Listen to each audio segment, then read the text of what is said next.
Grizzlies fans know it's the team that gives you the edge. Big River Steel does too. And much like the Grizzlies have recruited legendary talent, we want you to be part of our team. Are you ready to be part of something legendary? Then visit www.bigriversteel.com. That's www.bigriversteel.com.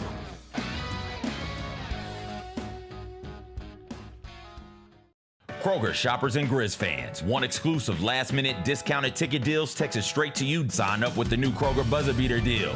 Fans can sign up by texting Grizz to 636-479 or visit your local Kroger store in the Delta Division and scan the QR code. By signing up, you agree to receive recurring automated promotional and personalized marketing text messages from the Memphis Grizzlies. Consent is not a condition of any purchase. Message frequency varies.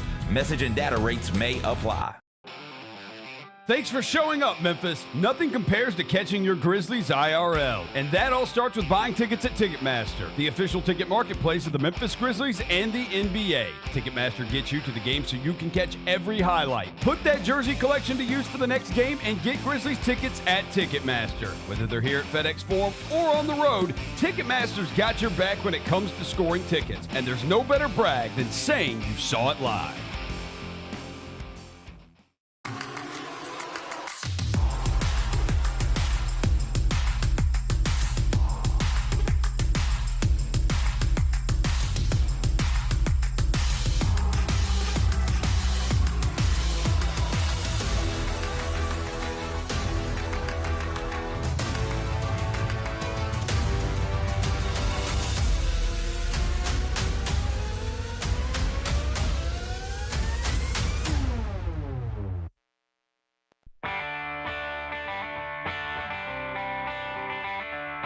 Live from the Built Ford Tough studio at FedEx Forum, it's the Gary Parrish Show, presented by Ortho South, on YouTube at Grind City Media and the official Grind City Media app.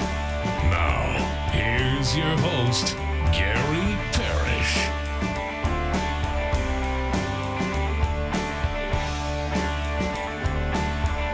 All right, I'm here. My name is Gary Parrish. I'm speaking to you from the Built Ford Tough studio, FedEx Forum. We're in downtown Memphis. Bennett Doyle right there producing the program. Glad he's with me. Glad you're with me. Hope you're getting through the day best you can.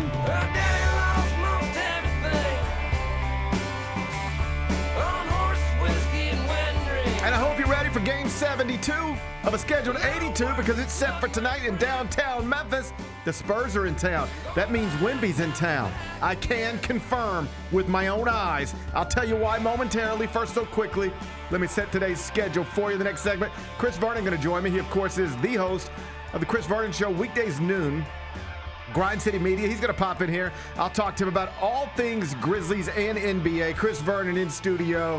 He'll be here in about 20 minutes. Finish talking to him, take a break, come back, do 5 more things you need to know, at which point we're going to discuss 5 previously undiscussed stories. Among them, North Carolina has fired Hubert Davis after 5 seasons. Interesting situation, somewhat comparable to the Memphis situation. We'll discuss that. We'll do it in about 40 minutes. Butler has a new basketball coach.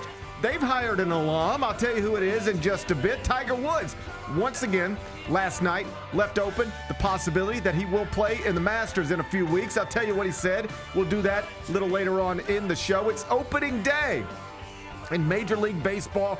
Yankees-Giants tonight in San Francisco on Netflix. Debut for former Tennessee coach Tony Vitello. Talk about that in the third segment. And Stephen Colbert has a new job. In a related note, Lord of the Rings has a new writer. I'll get Bennett to tell us what's going on there during a segment we call 5 More Things You Need to Know.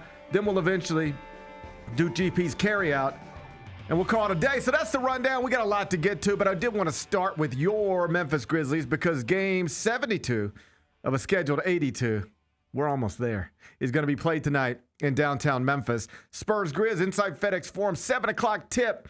Tickets are available, Grizzlies.com. The Spurs are listed as 16.5-point favorites. Jeez. In part because they're really good and mostly healthy, and the Grizzlies are Not that. Neither one of those things. Yeah. As you know, Spurs are in town. This means Victor Wembanyama is in town, and I can confirm Wemby is indeed in town because I just saw him 10 minutes ago. Bennett, we just saw Wemby. We did see him out the window there. That was kind of fun. It's kind of fun just seeing a Wemby outside your window. I know. I felt like a kid again. You were like, hey, look, there's Wemby. And I was like, where? I was just walking around the studio. I was just looking out the window, and I saw the little autograph people down there. And then I saw a man who looked like he was 7'4". Mm-hmm. He was noticeably taller than all other humans standing outside of the Westin. We got a good glimpse of the Westin right outside of our studio here in FedEx. So you look right out this window right here. The Westin's right there. Yep. And it was right out of that window.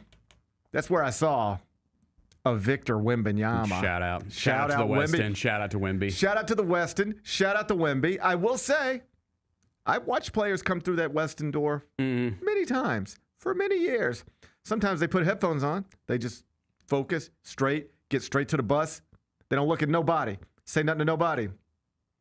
I believe I saw Wemby stop and sign some autographs and do some things that nice people try to do for fans sometimes. That is nice. So I saw Wemby, as far as I can tell from a distance, it looked like Wemby was signing his signature outside of the Westin about 10, 15 minutes ago. He's in town. The Spurs are in town. I don't know that we can expect a competitive game. The point spread is the point spread. The injury reports are the injury reports. Ty Jerome, Jalen Wells, they're both on it this time, in addition to all the usual suspects. You know when Jalen Wells is on an injury report that it has gotten bad because he has been like the Iron Man for the Grizzlies this season. He's playing like every game. Even Grizzlies Iron Man had to take a day off every once in a while. Yeah. He, of course, had to leave the previous game, and so no surprise that he's missing the next one. So the injury reports are what they are. I don't know that we're going to see a competitive game, but like seriously, hand to heart, if I were in town tonight, and I wish I were, I got to go back to New York. Last trip to New York for the season. How about that? I know you're excited. I am excited on two levels. To get back to New York and talk on TV about the Sweet 16. That's fun. Don't ever lose track of that. And I don't mean you, I mean me. I tell myself that sometimes. Life can get overwhelming, and it's like, what are we doing? This is a wild way to live. But like, tomorrow night, I'll be on TV talking about the Sweet 16. I try not to ever lose that, because even in these moments where it's like, this is getting rough, it's like, if you'd have told me when I was a kid, this would be my job. Hey, you're going to fly to New York and talk on TV about the Sweet 16? Get out of here, right? Dude, yes. So I'm excited to do that. But yes, I'm also excited it's the last trip to New York for the season. I'm excited for that too, because two things can be true at the same time. I really love what I do and know I'm lucky to do it.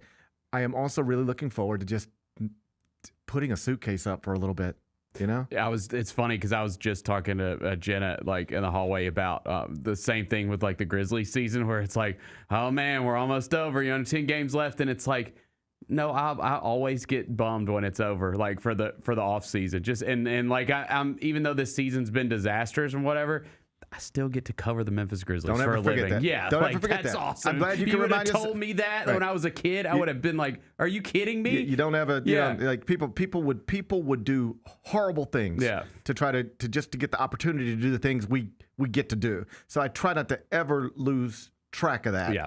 So I am excited to be headed back to New York. But yes, I am also excited that it is the last trip of the season to New York, because this has been the hardest season of travel that I've had in a while for a lot of different reasons. It's just been I've been watching the news. Yeah, so you probably seen some of it. With what's going on. You've probably seen some of it. Yeah. So I'm excited on multiple levels. But this was my point. My point wasn't to tell you how lucky I am or how tired I am. My point was to tell you, if I were in town tonight, this is the game, the type of game where I would throw my credit card into Ticketmaster and want to take my boys to see Victor Wembanyama. Obviously, they put on their Grizzlies jerseys. We're still going to root for the home team. But anytime you get an opportunity to see an all-time great, if you can, and it makes sense for your schedule and your finances, take that opportunity. I can remember being young and just considering driving to Atlanta to watch Michael Jordan play the Hawks when it seemed clear that his Bulls career was coming to a close. We all know that he came back and played for the Wizards for a bit, and I believe eventually played in the Pyramid against the Grizzlies. The inaugural season, yeah. So I think I have a memory of that. So I was always going to see Michael Jordan play basketball because we happened to get an NBA franchise at some point, and he came back and played in the Pyramid.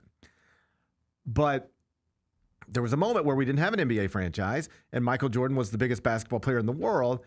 And I just remember thinking, should I drive to Atlanta? Should I try to get some friends to drive to Atlanta and we go see Michael Jordan in person? Because that was the only way I could see Michael Jordan in person. And I didn't do it. I never did that.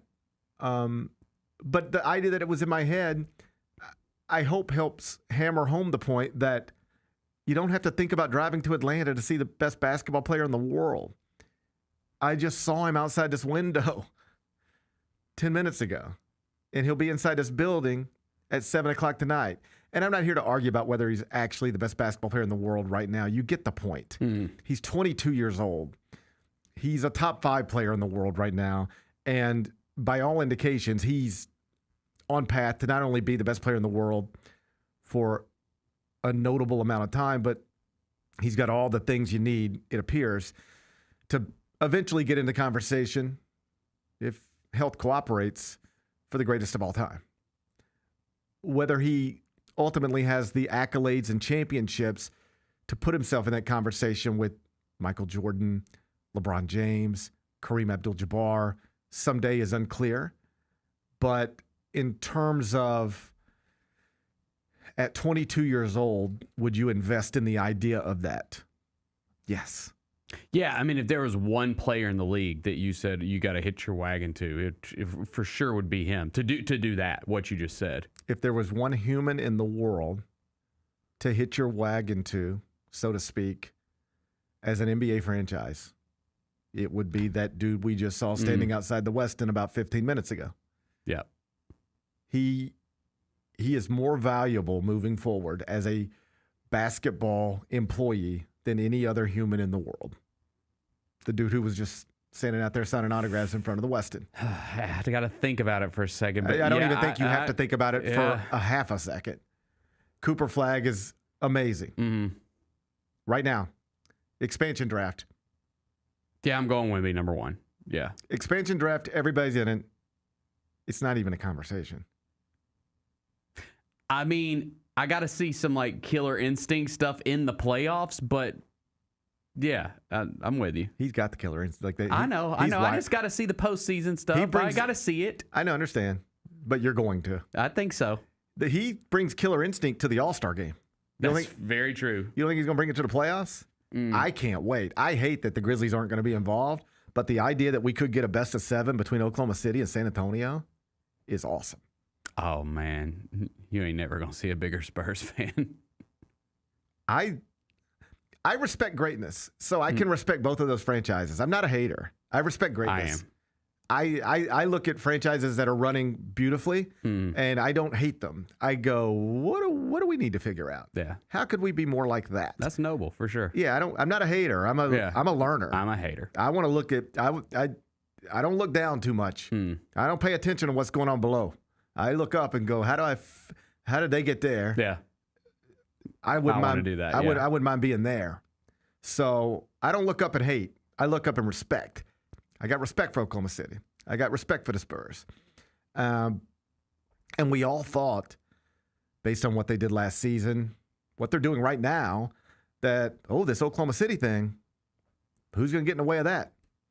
And there's really only one answer right now, and it's him. It's him specifically. Who will get in the way of Oklahoma City's dynasty? It's him specifically. And Luka.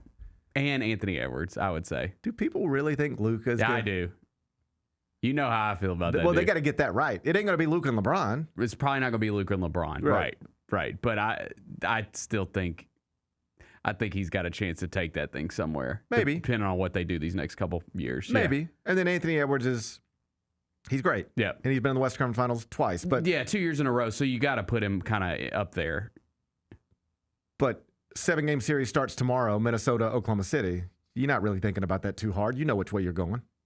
Ooh, I don't know. You don't know? I don't know. I think I know. I want to see that. I mean, I would want to see that too. I don't know there.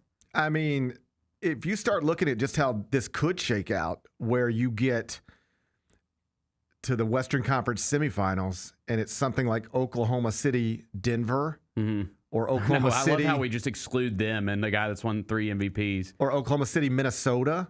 And then the other one is San Antonio Lakers. And then you get some combination in the Western Conference Finals of either Thunder Spurs or Thunder Lakers or Thunder Nuggets or Timberwolves Spurs or Lakers Spurs or Lakers Timberwolves or Nuggets Lakers or Lakers. It doesn't matter. Yeah. Like any combination is awesome. Yeah. But I think Thunder Spurs is probably the best you could do. Either way, Wemby's in town. That's what I was trying to tell you. And he's in town the day after. We get confirmation on something I think we all assumed was the truth, but it had never been publicly stated as reality. But it did come last night, courtesy of our old friends at Grizzlies PR. Ja Morant, Zach Edey, Brandon Clark have all been assessed medical updates, and they have all been officially ruled out for the season. That means Ja Morant has played his last game of the season for the Memphis Grizzlies, and everybody assumes, based on everything that's been said and done, that he has played his last game now officially for the Memphis Grizzlies. Your thoughts? I hope that's not the case. Do you really? I do, yeah. Okay. I'm not even arguing with you. I think that's an interesting thing to hear. Yeah, I do. Do you think the common fan, whoever that is, and this is interesting because when you say things like the common Grizzlies fan, I don't think it's one person. I don't think it's one kind of person or one person from a certain part of town. I think Grizzlies fans it's a pretty diverse community. So maybe that's not even a fair question. What does the common Grizzlies fan think about the Ja Morant situation? Because I think you could take 2 season ticket holders and they have completely different opinions on this. But do you think a certain segment of the fan base would still be not only open to the idea, because I'm open to any idea, but enthusiastic about the idea of a reverse course? Let's get into marriage counseling. Let's see if we can stay married. And let's see if marriage counseling plus AJ DeBonsa plus healthy Cedric Coward and Zach Edey is a better alternative than whatever else we have in mind. Do you think Grizzlies fans are open to that? I like really good players. So yes. Listen, do you care if they play or not? I absolutely do. Now this the not playing right now, I don't put as much stock into that. Nobody cares about that. We would rather him not play because I do see it coming up now. Like I've seen the stuff that people have been posting, being like, in this many years, Ja's missed this many games. I don't care about him missing game 72 in a moving forward season. I care about him missing game 8. Right. Every year. But I'll take like what you just said a step further. I do think that just from talking to so many people about this, like at my kids' schools and at daycares and stuff I think there's going to be a segment of the population that is shocked if he is moved. Well, that's just a stupid part of the population. Listen, you can be upset. You should not be shocked. They have told us over and over again in their own words, this is where they're trying to take it. I don't mean it like that. Okay. I mean people that are diehard fans of this team, season ticket holders, people like us that live and die with it every day and follow it. They're not going to be surprised because they've been following this all season. I think there's going to be people that just are casual Grizzlies fans, like you said, that aren't as plugged in, that when that news hits, if that news does hit, it will surprise them. Well, I don't even consider those people. I'm just saying. If you aren't aware at this point that Ja Morant is almost certainly done as a member of the Memphis Grizzlies, I don't even know that you don't even know where Grind City Media is on the internet, much less, message boards and Reddits and all that stuff. I mean, it is what it is. I'm not saying it's 100% over, but your mind should be conditioned for it's over. Don't you think? Yeah. I don't think that everyone we're reading tea leaves and stuff like I just don't think that everyone is aware that, this really might be the end. I hope it is insane to me that people wouldn't be aware that this really might be the end. I am very understanding of the likelihood that some people will be upset when the end eventually comes. Like when Shams tweets, sources have told ESPN that Memphis Grizzlies have traded Ja Morant to Portland for nothing.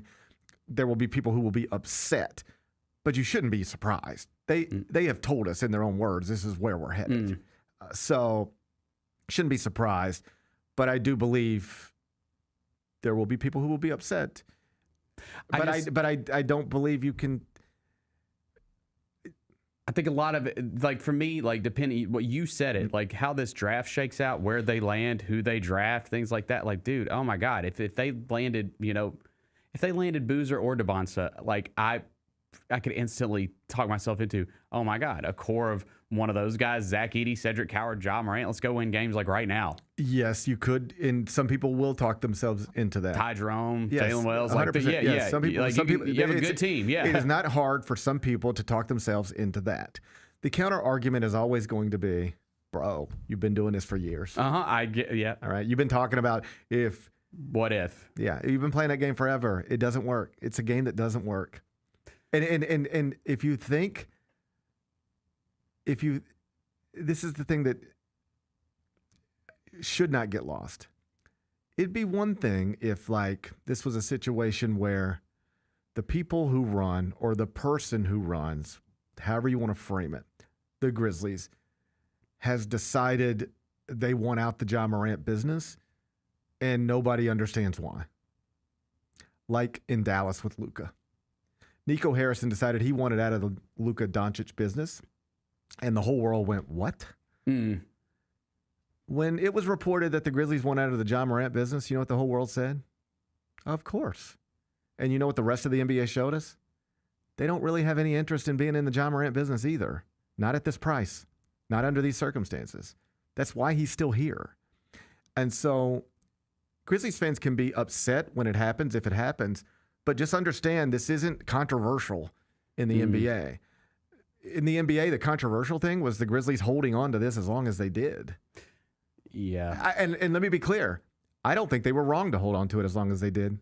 I'm not going to talk out of both sides of my mouth. Heading into this season, I was like, you should stick with the core as it is and try to win. And then be open to, but if it doesn't work, you can't keep doing this forever. And it didn't work for lots of different reasons, not all of them health. Some of it was other stuff from here to here. It didn't work. It's never worked the way it was supposed to, not in any sort of meaningful way.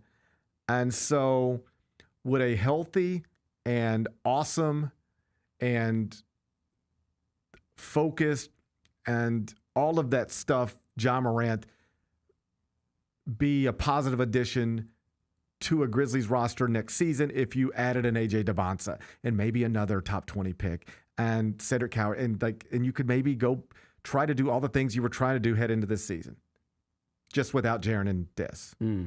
Yeah, of course. It's not hard to, in a fantasy basketball kind of way, wrap your head around that. But it's almost like trying to, this is a very, very bad comparison, but you'll get the point. Go try to date Taylor Frankie right now. A bunch of people have tried it. It ain't never worked. It always ends up the way it ends up. So the Bachelorette was like, we'll try it. We'll be the next ones to try it. And it blew up on them, which is, again, apples to oranges, but precisely why the rest of the NBA at the trade deadline was like, no, we're cool. It's like, we've seen how this goes. We hear how it goes. We've watched it from a distance and we've heard about it the way you hear about things. We're good.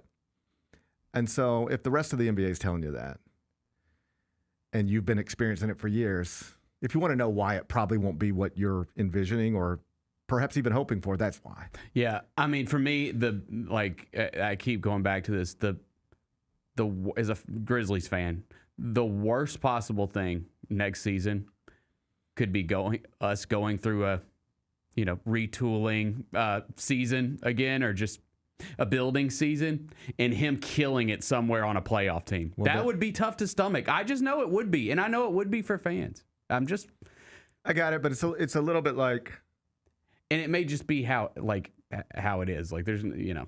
It may just be how it is. All your points. Yeah, I acknowledge all your points. Yeah, and I understand it's tough. Like it sucks because you're looking at somebody who is awesome in theory, and you're like, man, if you could just.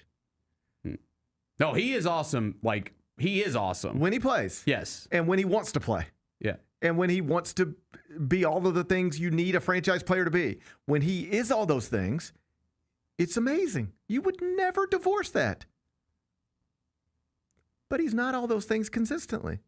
I mean, if you want to keep comparing it to a relationship, and I don't mean you, I mean me. Yeah. Like it is the man. You just take a snapshot of it, and you go, God, I don't think I could ever find somebody who could do all these things. And it's amazing when the good days are amazing, but the bad days just overwhelm the good days. There's just way more bad days. It's not even like a 1-to-1. It's not like, well, you have a good day and then you have a bad day. It's like you have a good day and then you have 3 months of bad days. And then you have a good week and then it's another 2 months of bad days in street clothes. And, you know, we don't have to relitigate the whole thing. Everybody understands the score. But it does suck. I get when people say I wish it were different, so do I. Guess who else wishes it was different? Robert Parra, I'm certain. Zach Kleiman, I'm certain. Tomas Isolo, I'm certain. I bet you everybody who works in this building wish it was different. Do you know how many Ja Morant things we got around here? They're all mine. Like the whole thing is about him, or it was. The whole thing was supposed to be. I'm keeping my collection. This whole thing was supposed to be about him, and it just didn't work. It just didn't work. And it's not over till it's over. It's not over till it's over. This season, it's over. We just got the notification. That's why we're talking about this again. We didn't just decide to wake up on Wednesday and talk about Ja Morant for 20 minutes. The news hook is last night. Officially, he's now done for the season. We'll get Chris Vernon in here and talk to him about it. Sonic Radio. Welcome back to Sonic RNDIO. That spells radio with me, the CIO. This just in, the new Sonic $1.99 menu lets you build a crave-worthy meal for just $1.99 an item. Whether that's a creamy shake, crispy tots, or a quarter-pound double cheeseburger. This just out. Ostriches. They're mean, not very cute, and in my opinion, way too big for a bird. Don't miss the Sonic Fun 99 menu. 5 items, always $1.99. Live free, eat Sonic. Tax not included. See menu for details. Simply amazing. Wells, a rhythm three. Yes, sir! There's an exclamation point on this game. Grizz fans, defend your home court from pests with Terminix. Before cockroaches, spiders, and mice show up, Terminix it with our pest-free 365-plus year-round protection plan. Visit Terminix.com today and enter code SAVE50 at checkout to save $50. Terms apply. Go Grizzlies! New Amsterdam Vodka is an official partner of the Memphis Grizzlies. It's the only exceptionally smooth vodka that is 5 times distilled, 3 times filtered, and rated 93 points. New Amsterdam believes wins big and small become legendary when you celebrate them with your crew. So here's to the blue, white, and gold, the Memphis grit and grind, and reliving winning moments big and small with Tennessee's favorite basketball team. New Amsterdam Vodka. Find your wins. Did you see that hockey goal from the Russian Hockey League? We're going to come right in front of the table and we're going to recreate. We're going to recreate the moment. Hold around. You do it. Oh, let's go! Tune in to the Jessica Benson Show with CJ Hurt live every weekday at 8 a.m. on YouTube at Grind City Media and the official Grind City Media app. Jeff Dunham, Artificial Intelligence, his all-new tour. Just a ham. You're the other white meat. How can you be so smart on one hand and so stupid on the other? Well, you're half of it. I realize I could have avoided all this years ago with one simple word. I do not. Silence! Don't miss a Memphis. Friday, April 10th, FedEx Forum. Tickets on sale Monday, September 29th at jeffdunham.com.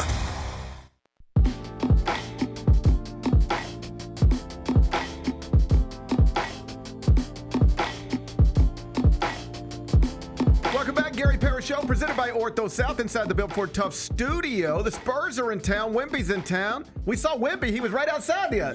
He was right outside. All 7'4" of him. He was just standing right outside the West. Bennett was over there waving like a little kid. Bennett was like, Wemby! Wemby! Wemby's in town. It's a cool night when he's in town. It is a cool night. It's always, he is something to behold. There's no question about it.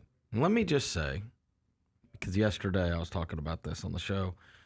There's a whole lot, and the NBA PA came out with their thing yesterday or whatever. I just want to be clear, because it's a perfect instance where we are a small market, and you lead the show by talking about Victor Wembanyama is in town, right? That's right. Also, you've seen our injury list, whatever. Let's just be clear. Right. Everybody can fight about this 65-game thing all they want. There is no scenario on God's green earth that guy is playing tonight if not for the rule. That's fair. That's it. Right. It's a perfect example of why something had to be put in place.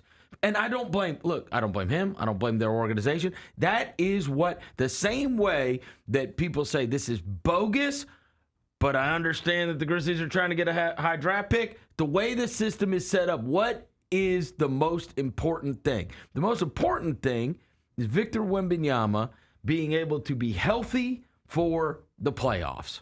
That's the most important thing. Right? But he has these individual things that obviously he wants to accomplish. He was there making his case for MVP last night, right? But let's be clear, they'd win without him. So if you're an organization, this is exactly the kind. There will be people. He's got to get to 65, and he's only at 57. Right. And the majority of people that go to this game tonight will be going, if they're not like hardcore Grizzlies fans, it's to see that. Right. It's that you're sitting there pumping it up like, yo, look, this is the state you're in when your season's gone awry. Right. It's like, hey man, what's still cool is that one of the greatest players on earth, and certainly the most watchable player on earth, is there. I mean, I didn't get to do much when I was a kid because we lived in Memphis and not St. Louis, right? Right. But I saw Mark McGwire hit home runs at Busch Stadium. Sure. You can say that, and there'll be kids tonight that will forever tell a story. I mean, till the day they die. About, there was one time we went and saw Wembanyama. This was before he won the MVPs. This is before he won the championships. I saw him when he was 22. People tonight will have that story forever. That's a real thing. All right, so I want to ask you guys something that I was listening to. Bill Simmons put out a podcast, and he does this mailbag, and he was with Jay Kyle-Man from The Ringer. And one of the questions that was there, I was like, oh, that is so good. All right, so Victor Wembanyama is here, right? Because you guys were talking about in a draft. He obviously goes number one in a future draft. Right.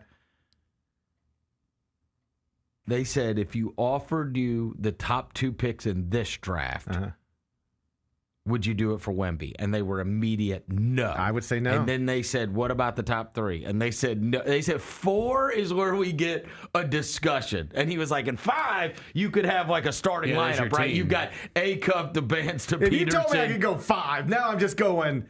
Yeah, you literally draft your starting 5. You just start your starting lineup. No. But all right, but fine. But at what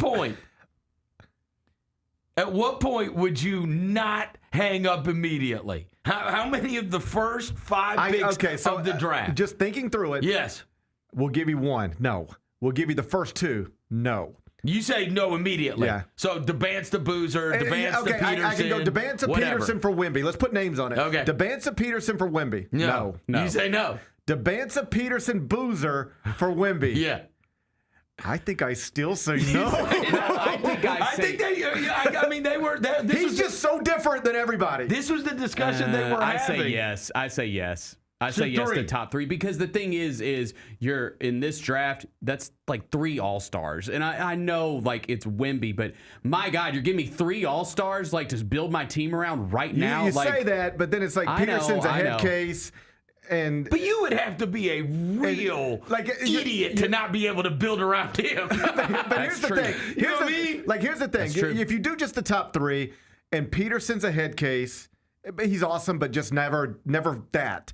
Boozer's just a guy, and DeBonce's great, all-star. You still would rather have Wemby than that. I think when you get to 4, now we're talking, because I can go. And so Caleb Wilson, we'll throw him in there. And you take it out to 5, I'm just give me Wagner or Acuff and I got me a team, let's go play. I think you might still want him. The argument I think is somewhere between 3 and 5. It's in there somewhere, but that's how unbelievable he is. In maybe the greatest draft in terms of freshman prospects ever, you'd still rather have Wemby than maybe 3 of these dudes. Oh yeah. Yeah. Maybe 4. Because you already know what it is. He's a 22-year-old monster, statistical monster who is wired perfectly. You could also foresee a circumstance where you got those guys and you weren't good. Right. There's no circumstance where his team is not going to be good. That's the other thing. It's a little bit like LeBron. You take whatever you want, put it around LeBron for 15 years, and you got a team. Meanwhile, they have awesome players. The Hornets, because Dylan Harper doesn't even start for that team, and he's probably going to end up being like an All-NBA. And you know this. Like, you can look at NBA franchises, bad ones all the time, and it's like, look at the starting lineup. 3rd pick, 2nd pick, 7th pick, 8th pick, and they stink. Well, I mean, you just think like the Hornets have had this like outstanding post-January. LaMelo Ball, Brandon Miller. LaMelo, Brandon Miller, Knipple. Yeah, those are all top 5 picks. Yeah. Yes. Yeah. Like they're all top 5 picks. They're 10th. Yeah. Right now. Right. Team of top 5 picks who are actually playing well, and they're like 10th in the East. Yes. Yeah. Yeah. That's why you. I don't know. Wemby guarantees you're in the top 4 every year for a decade. Like he really is. Like it's a different thing. It's generational. Yes. Truly, we throw that around. There very few are actually truly generational. Yeah, like James Wiseman called himself a unicorn. What? Relax, buddy. This is a unicorn. He's awesome. Did James Wiseman call himself that? Oh yeah. No, he couldn't. Yeah. Yeah. Remember, he had the unicorn stuffed animal at the announcement. Oh Lord. Yeah. Wow. He's a rapper now, I think. Well, he is a rapper. Yeah, I think he is a rapper. Good for him. He made a lot of money. Yeah, he kept it all. I hope he kept it all. I hope he kept it all. Or I hope he can really rap. One of the two. I hope he can really rap. One of the two. So official news came last night. Not surprising, but at least official. Ja, Zach, Brandon done for the season. That suggests that we have officially now watched Ja Morant play his last game for the Memphis Grizzlies. But it still leaves open the possibility that maybe there's a U-turn one more time. Do you leave open the possibility for that at all? I think that ship sailed. It feels I held on for as long as I could. Right. Post Berlin. Yeah. I held on for as long as I could. Right. Post Berlin. I just think that he was in a place where it was like this is the way it's going to be, and I think that there's too much. I think there's too much to. I don't think that there's a counseling that can be done for this. I think they are already pivoting, thinking about what their next move is going to be, and I think the Grizzlies are already pivoting, thinking about their next move. I think they've both moved on from this, what's going to happen with this. I think there's no. They wanted to trade him. Right. They wanted to trade him at the trade deadline. They couldn't. Now they'll get to the offseason. These teams are going to be making now all the franchises are going to be making decisions about going forward. And by that time, you've had a lot of time to talk to teams, and his people have had a lot of time to talk to teams. And so you're just trying to find somebody that might give you the contract that you know what I mean, that thinks you're going to be getting that extension, because that's where it just got too sore here, right? And it's like, I mean, I said 1,000 times, I said, the best thing you can do is to be awesome and available. And it didn't last. Right. And once that didn't last, it lasted a couple games. Right. And once that was over, I was like, all right, that's the end of this. Right. Because that was the best path to it working here. And that was the best path to him being able to get the contract that he wants. And and those things just didn't exist at all.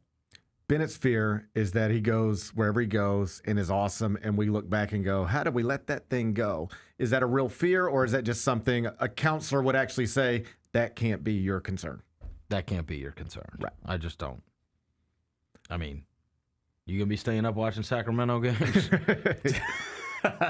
He already said he's not going there. They're not sending him anywhere good. And how often? And nobody good wants him. That's the other thing. Nobody good wants him. So he's going to a rat team I don't know that if needs that's to true. pay somebody. I think teams are going to.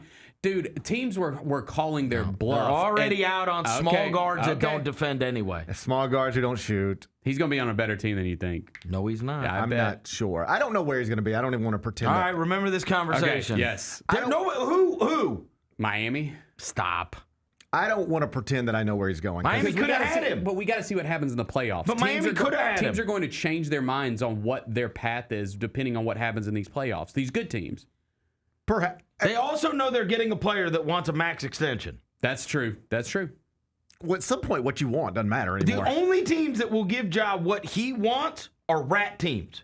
Trust me on that. Yes. Okay. Oh, yeah. No smart franchises. If you think he's going to Miami and then he's going to sign a $200 million contract, you're out of your mind. I just think some of these teams are going to get desperate after the playoffs because they exited quicker than they wanted to. The ones that are going to get desperate are the ones a point guard away. The ones that are going to get desperate are the ones that don't hit the lottery and they're going to be bloodletting fans. So the Brooklyns and the Sacks and those are the rat teams. The franchises that go find the franchises that compound mistakes. Yes. Those would be the ones that are trying to get in the Ja Morant business. Yes. Right. Because they at least got to get somebody in the arena. They got to have something to sell. Wherever he goes. And if they can't, so if they don't hit the lottery, so keep in mind, watch for those teams at the very top, the Brooklyns, the Sacks, the teams that have had these gargantuanly bad teams. And then they don't get A.J. DeBansta. And then they don't get whoever. Those are the teams that go out there and try to get the shiny new object. Hell, Washington already did it. Right, with Trae Young. They already did it. So, Pelicans? Last thing, I'll get you out of here. Regardless of where... Their cap is crazy. They'd have to move guys. And are they going to extend him and Zion? No, Jesus. Out of here. You'd give up on the franchise before you do that. Wherever he goes... The fear, like Bennett said, would be he just goes somewhere and he's awesome. And perhaps he will be. Who knows? But, like, how often does that actually happen? Why is that fearful? Because it just makes you play the what-if game. I mean, look, we wanted it to work here. Right. It just never did. Right. Like, we didn't give it a chance? Right. You gave it a longer chance than... What are we talking about? This isn't like talent unseen. Well, I lived it. It's been 3 years now. I got that. We haven't done dick in 3 years. I think. What are we talking about? How long do I have to wait? Bennett can speak for himself, but I think what Bennett would say is something along the lines of, it's just that feeling of you finally, after trying and trying and trying to circle this back to a relationship, Bennett, you can speak for yourself, but this is the point I think he's trying to make. It would just kind of suck to be like, God, I would love this woman forever if she would just do A, B, and C, but she won't do A, B, and C, right. So I have to move on. But then when you move on, you look up in a year, and she's over there, and she's doing the shit out of A, B, and C. So great. Yep. I mean, it's like she couldn't be doing... Oh, and doing the interviews, dogging Memphis. Yeah, like I got it. If we suck next year because we're still in a rebuild, and he is killing it for a team that is fighting for a play-in spot. Okay, and then how would you feel if we come in next year, we give him a huge contract, and then game 12 he's out for 40 games? That's the thing. That would suck. And that's the more likely scenario. And here's this is 3 years. It's not like we're doing 1 year. Like, this is exactly the Penny thing. Exactly. No, it is. Okay. But to me, it's 1 year. Bro, if it becomes 2, okay, right. Then we got then I understand. This is 3. It's 3 years of him not playing basketball and being a problem. 3 full years. Right. I mean, how many we got to do it? I mean, but we're not counting like what's happened to the second half of this season. That's different. Huh? Him being out now, like that's irrelevant. We weren't any good anyway, and it cost us Jaren. Right. I'm done with this shit. Right. That's where I'm at. I'm sorry. That's where I am too. I'm ready to. I have been ready to move on.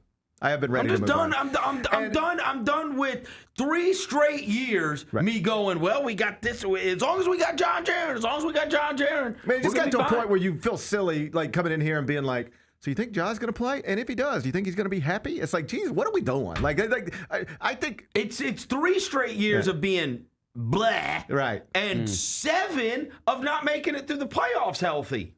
Right. How many chances do I got to give it? And the other thing, even if you're right, Bennett, that like there's this scenario where he goes somewhere that ain't that bad and he is amazing, like I leave open the possibility for that just because it could happen. But things don't usually happen like that. Like, I mentioned the DeAndre Ayton thing. People are like, if you could ever tap into that, nobody can tap into that. No. I could foresee a circumstance where the best John Morant seasons are ahead of us, and I will be happy about it.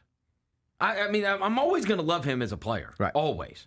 I'm always going to have that. But you also have to understand the situation that, this franchise is in right now. Right. And it's like, okay, it's water under the bridge now. Like, I mean, how long do I have to cope with it? It's just once it happened, once that all happened post, the European trip. I mean, here's the other thing, man. He wasn't playing. Right. Like, voluntarily. And if it wouldn't have been for the commissioner stepping in, he wouldn't have played in Europe. Right. And it's like, okay, this relationship has gone so bad. And again, we'll all do the diagnosis and the blame game on all of it. I'm not saying that the organization was all in the right and John Morant is all in the wrong. And but I also understand the situation that it is here, and this is toxic. Right. That became toxic. And so then I am at peace with him going and being awesome elsewhere. Right. And I hope that, honestly, for him, I'm always going to have stock in him. Right. I'm always going to have stock in him, so I'm not going to resent that or be upset about that. I'm going to be happy that he fulfilled his potential. Right. Because I think he has gotten horrendous advice, like not bad advice, horrendous advice in how to handle this. Oh, sure. And it has moved his stock so anemically low that nobody even trying to move. He will have to look up someday. If the idea that we can't get anything for John Morant is what but that is true. When it got to the point where people were reporting that they're asking the Grizzlies to attach a pick, like he's a. Like, you know what I mean? Like he's like he's the bad part of the trade. Right. What? Right. What are we talking about? No. And that's why it is what it is. But I mean, he went from a franchise player to a bad contract in a span of 3 years. And I hope he fulfills his potential. Right. I truly do. And it's gonna. I mean, yeah, it'll be a bummer to see it happen elsewhere. But I wouldn't bet against him. I would not. I would not bet against him. I mean, but I thought these last 2 years were going to be the revenge tour. Right. I really did. I thought that, and I held on way longer to the hope that this could all work out. But then with the way it has played out, I lost all hope. And the thing about when people say, like, this should be a wake-up call for him, not just the Grizzlies being ready to move on from you, but the rest of the league saying, we don't really want you either. It should be a wake-up call. And I agree, it should. But, like, the thing in Denver should have been a wake-up call. Like, there's been so many places. Yeah, there's been so many places where, like, a different person has the wake-up call. People have talked about this. Like, it seems like, before the season, they talked about a contract, and the Grizzlies were like, no. Right. And then they went back in January, and they wanted to talk about a contract, and the Grizzlies were like, an extension, and the Grizzlies were like, no. I understand his resent about that. I understand that. I do. I got it. All right. I have an ego too, right? Right. And so I understand that. On the other hand, the way that was handled, and like I was saying, your best path to getting what do you want, bro? Mm-hmm. Because your best path to getting what you want is being available and awesome. Right. And those are two things that over the course of 3 years have been very hard to come by. Right. Like, we're holding on to something that has not happened. Again, how patient do you need me to be? It's been 3 years. 3 years of this team. Like, the last time was and then we got mowed by the Lakers in the first round. Right. So that's 4 years. Right. So when are we talking about? 5 years ago? Yeah. No, it's just like one of those deals. I mean, hell, my son was 11. He's driving. The best path for him was to be healthy and awesome for the Grizzlies this season. And for a variety of reasons, it didn't happen. It'd be like if I wanted a new contract from CBS and I somehow got it into my head, the best way to get this is to not show up to work. When I'm there, raise hell and be not that great. Right. I'm like, what? All you're doing now is making these people not want you and everybody else not want you. Right. What are we doing? Yeah. Yeah. It stinks. But It does stink. Anyway, oh well. Hopefully we'll get some lottery balls. I can't wait for the lottery. I can't wait for the lottery. I'll see you later. All right, That's Chris Vernon. Chris Vernon Show, weekdays, noon. He'll be in the big studio. Let's call it 70 minutes from now. We come back, turn our attention to college basketball. Big headline last night. North Carolina has moved on from Hubert Davis after 5 years. He's an alum. He'd been to 4 of the past 5 NCAA tournaments, made a Final Four, coach in the national title game. But they decided it's not good enough. So they pulled the trigger. Dive into that next. Gary Parrish Show presented by Ortho South. Thanks for showing up, Memphis. Nothing beats catching your Grizzlies IRL, and nobody knows that better than you. So next time you want to hit up a game, Ticketmaster's got your back with tickets to every upcoming matchup. Whether you're catching the Grizzlies at home or on the road, you'll find tickets at Ticketmaster, the official ticket marketplace of the Memphis Grizzlies and the NBA. Keep putting that jersey collection to use and get Grizzlies tickets today. There's no better brag than saying you saw it live. See you courtside again soon, Memphis. Fridays at FedEx Forum just got a whole lot more fun for the family. With the Family Friday ticket offer, a $35 game ticket gets you a $10 food voucher and access to pregame shoot-around. Additionally, for every 4 tickets purchased, you get an autographed item from the Grizzlies vault. Capture moments that last a lifetime for birthdays, youth groups, and other family-friendly celebrations. Visit Grizzlies.com/Friday to grab your tickets today.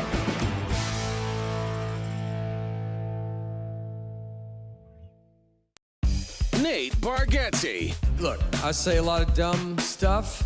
I try to keep it in front of large groups. Seems to go better that way. Big Dumb Eyes World Tour. When you say something dumb one-on-one, it's a lot for that person. I'll say it, then I can just feel that they feel the weight of my life on their shoulders. Tickets and info at NateBargatze.com. Don't miss the Big Dumb Eyes World Tour. Nate Bargatze. Grizz Nation gets set for tip-off 1 hour before every Grizzlies home game with the warm-up show. Get the latest news, notes, and analysis live from courtside at FedEx Forum. The Grizzlies have been consistent as one of the top 2 or 3 most productive benches all season long. Join me, Lang Whitaker, along with Michael Wallace, Jessica Benson, and other personalities from Grind City Media, Memphis, and around the NBA. 1 hour before every home game, live at Grind City Media on X, YouTube, and the official Grind City Media mobile app. Junior Grizzlies summer camps presented by Ortho South are the key to a slam dunk summer with over a dozen 4-day camps perfect for hoopers ages 6 to 14 looking to build fundamental skills and make unforgettable memories. With camps across the Mid-South in Tennessee, Mississippi, and Arkansas, you won't have to go far for the ultimate hoops experience this summer. Registration comes with a Junior Grizzlies jersey, lunchbox, and a basketball to take home. Don't wait, space is limited. Visit Grizzlies.com/Junior Grizzlies today to secure a spot for a fun-filled summer. That's Grizzlies.com/Junior Grizzlies.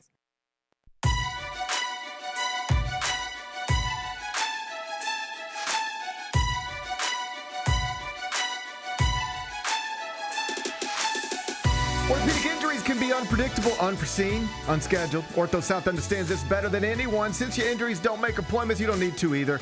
That's because Ortho South welcomes walk-ins during the weekdays and the evenings and even on Saturdays. So next time an unforeseen injury makes an unscheduled appearance in your life, visit orthosouth.org. To find your nearest urgent care location, just walk in at Ortho South to take care of everything, especially you. Learn more, orthosouth.org. That's orthosouth at orthosouth.org. Now I got 5 more things you need to know. Number 1. Coaching change in Chapel Hill. North Carolina has fired Hubert Davis after 5 seasons and 4 appearances in the NCAA tournament. This had been in the works for a few days.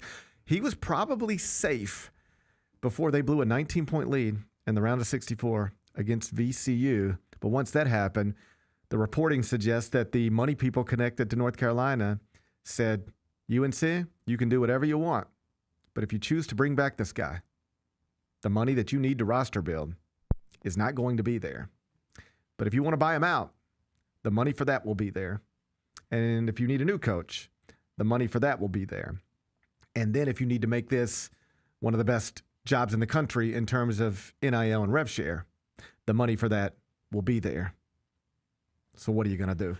And correct me, Hubert Davis was Roy Williams wanted Hubert Davis to be the head coach of North Carolina when he was leaving, right? Former player at UNC, longtime assistant with Roy, Roy's handpicked successor when Roy announced his retirement. All of that is true. And so Roy was asked about it yesterday before it became official, and he told a local reporter in Chapel Hill, I'll talk to you about golf or polo, but I'm not going to talk to you about this situation. So you can, I think, conclude from that. Fair enough. Roy knew where this was probably headed at that point. Matt Norland and I recorded an episode of the On College Basketball podcast yesterday afternoon before this, and we talked about it as if it was coming. And then it happened last night. We talked about it again this morning. Here's the truth. They could have kept him if they wanted to. Very easy to do. Mm-hmm. They didn't want to. They decided we do not want this person to be our coach. Not because he deserves to get fired, but because we think we can do better. And that's an interesting conversation to have, because so often when it comes to coaches, we talk about what they deserve or what they don't deserve. Does he deserve another year? Should he get another year? Does he deserve to be fired? Should they pull the trigger now? And so often lost in that, what the idea of, do we just have the right guy for our job? Period. Like let's just strip everything else away. New question. Is this who should be leading our basketball program? He's been here 5 years. Do we have the right guy? Because if you wanted to keep him, it's easy to justify. Here's how you do it. Hubert Davis is one of our own. He is one of our all-time greats, handpicked successor. And no, it hasn't been great, but he has been to 4 NCAA tournaments in 5 years, made a Final Four, coached in a national championship game. And if you're really about to pull the trigger on him right now, what you would be doing is pulling the trigger on a guy who, yes, knew that this was a make-or-break season possibly for him, but he lost his best player in February to an injury. This is a guy who, on February 10th, had a team that was 19-4 and ranked 11th in the AP poll. And then his best player suffered an injury. Never played again. Would you have fired him if he finished the season in the Sweet 16 with a team ranked 11th in the country? Probably not. So what are you doing? Let's not do that. Not to one of our own. If you wanted to keep him, you could. That's the way to do it, right? Mm-hmm. I know it didn't end well. Blew a 19-point lead against VCU in the round of 64. Can't do that at Carolina, but my God. You saw Caleb Wilson sitting over there with a brace on his hand. Top 5 pick. Before he got hurt, they were 19-4. Then he got hurt, and then it just went the wrong way. Can't fire that guy unless you want to. You know what they decided? This is as simple as it can be. Mm. Hubert Davis has not run this in the ground to the point where we feel like we have to make a coaching change now or else. But we've also been around him for 5 years, even longer than that if you count the time he spent here as an assistant. And here's what I can tell you about him, because here's the conclusion the people with power there reached. Here's where they reached after the conclusion they reached after 5 years. Yeah, he's been to 4 NCAA tournaments in 5 years, coached in a national championship game, had a team ranked 11th in the country before his best player got hurt this season. Great guy. We love him. We should have a better basketball coach than this. Go Google your ESPN list of the best college basketball coaches in the country. Then Google your CBS Sports one. Then Google your SI one. Google all of them. Do we think we have the best job in the country? Yeah. Everybody agrees that we have one of the 5 best jobs in the country. They might say, oh, it's not as good as Duke, or it's not as good as Kansas. But everybody agrees this is one of the 5 best jobs in the country.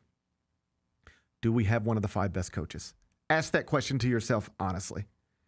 If you are coaching at North Carolina, you should be on a Hall of Fame trajectory, or you should be on your way out. Period. John Shire is the coach at Duke right now. He is on a Hall of Fame trajectory. Don't put him in now. He's young.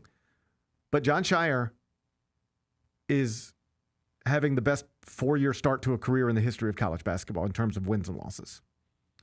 That's what you have to be if you're the coach of a program like this. At Kansas, you mean to list you their coaches going back to the 80s? No, yeah. It's Larry Brown. Right. It's like Roy guys, Williams. right? Bill Self. Yeah. Hall of Fame, Hall of Fame, Hall of Fame. Yep. For decades. The Duke job, the Carolina job, the Kansas job. At the very least, those three. Because they are all traditional blue bloods, also set up to kill everything right now in terms of resources and everything else. You got that kind of job? You got to be asking yourself this question. Do we have a coach whose abilities correlate with the job that we have? And the answer to that question, I say this with no emotion, it's just no. He's a good coach and a great man, but is he the best coach in the country? No. Is he one of the 5 best? No. Is he one of the 10 best? Nobody would say so. And if you're North Carolina, that is, in the simplest of terms, the decision they made last night. We should have one of the best coaches in the sport, and we don't.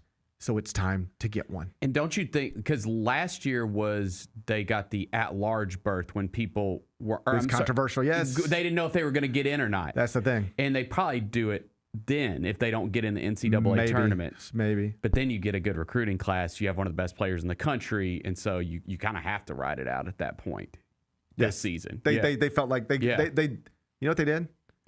They said, we're going to throw all the money at it, let him go roster build, and give him a shot. And it was going well until Caleb Wilson got hurt, honestly. Yeah.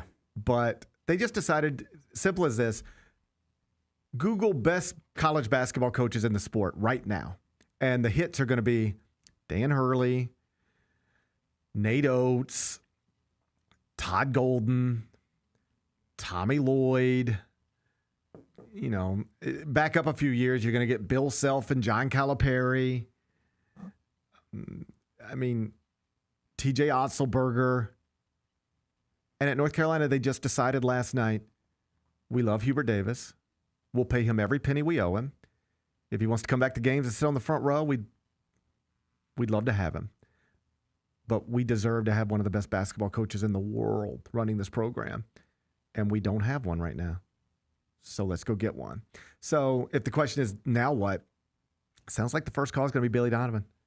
There's reports out of Chicago that suggest he may be headed for a divorce with the Bulls anyway.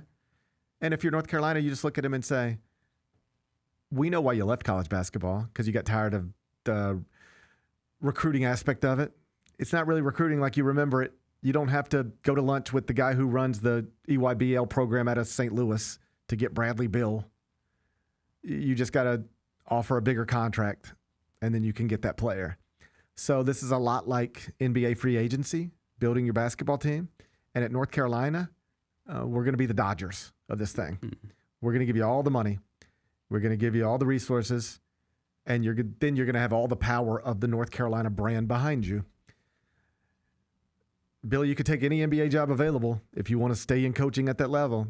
But there's no job that will present you with a better opportunity to consistently win at the highest level than the job we are offering you right now.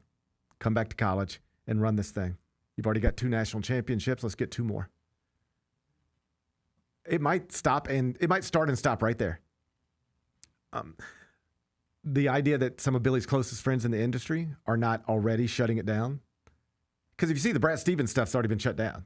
Like last night, people were like, don't call Brad Stevens. By the time you woke up this morning, Brad Stevens is already letting the world know, I'm not doing that. Billy Donovan has stayed quiet. His friends in the industry, like Matt McCall's one of his closest friends, used to work for him. He's on the Field of 68 podcast. Matt was like, I think Coach would listen. That means he would listen. Okay. All right. So I think it starts there. Might stop there. If not, you call Tommy Lloyd at Arizona. You call TJ Otzelberger at Iowa State. You call Dusty May at Michigan. Why? They're all young. They're all running modern programs in an excellent way. And they also have no baggage connected to them. Because the other names you hear, like Nate Oates and Todd Golden, and both those guys have baggage connected to them. We don't have to get into it, but like if you hire a search firm, they start doing background checks, you're going to run into some stuff. And the Nate Oates stuff is pretty public with the Brandon Miller situation, the Aiden Holloway situation. But like there's just stuff there that's kind of messy. And then with Todd Golden, like he was a part of a Title IX investigation. There's stuff that's really messy there. And so something somebody told me connected to UNC was Todd Golden would probably be amazing. Nate Oates would probably be amazing if we could get them. But the Belichick thing is messy, and we can't invite more messy right now. Like UNC Chapel Hill is like a country club, and now you got Belichick's young girlfriend running around causing headaches and embarrassment, and you can't invite something else that could possibly invite headaches and embarrassment. So that might eliminate a certain type of candidate, but at least on a surface level, you don't run into that with Billy Donovan, TJ Otzelberger, Dusty May, Tommy Lloyd. So I think probably the next North Carolina coach is one of those. Okay. And obviously Arizona, like Michigan, Iowa State, they all have the money and the resources to, whatever North Carolina offers, they can just offer $1 more if they need to. But you never know, and this is where search firms get involved, agents get involved. Like, from a distance, Dusty May couldn't be happier at Michigan. But what if he's not? You just don't know, You never know if somebody's wife really is enjoying living where they're living, wants to get closer to something. You never know if somebody hates their boss, Mm-hmm. I've seen coaches leave jobs, not because they wanted to leave the job that they had or the players they had. It's just like, I'm not working for this athletic director anymore. F this guy. I'm out of here. I've seen coaches leave jobs because they hate their athletic director. Frank Martin left Kansas State for South Carolina, not because he wanted to move from Kansas State to South Carolina. He hated his boss and told his agent, get me a power conference job and I'm out of here. I can't work for this guy anymore. I'm paraphrasing. That's not a direct quote, but that's the sentiment. And so if you're North Carolina and you can't get Billy Donovan, pick up the phone and just, hey, is Dusty happy? Okay, I thought he was. All right, cool. But at least find out. Hey, is Tommy Lloyd happy in Arizona? He's a West Coast school playing in a Midwest conference. Does he like playing his conference tournament? He's based in Arizona, got to go to Kansas City to play a conference tournament with Kansas fans everywhere.